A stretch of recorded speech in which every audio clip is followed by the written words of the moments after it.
Here's how to fix this feature does not support Android 4.4 and below in GCash in just 2 minutes. Today I'm going to show you in this easy step-by-step guide. If you keep seeing this error on your phone, you'll finally understand why it happens and how you can fix it fast so you can use your GCash features again without waiting hours or guessing what's wrong. First, check your phone's actual Android version. Many users don't realize their device is running on an outdated system. Open your phone settings, scroll down and tap About Phone. Look for software information or Android version. If it shows 4.4 or anything lower, that means GCash can't run some features because the system is too old.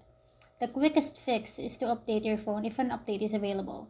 Go back to Settings, tap Software Update, and choose Download and Install. If your phone offers an update, install it. This alone can solve the problem in a few minutes. If your device can't update anymore because it's already at its maximum supported version, you still have options. Go to the Play Store, search for GCash, and see if the update button appears. Updating the app makes sure you're running the most compatible version. If there's no update, clear the App Store data to remove old files that may trigger errors. Open Settings, go to Apps, find GCash, then tap Storage, and choose Clear Cache and Clear Data. Open the app again and log in.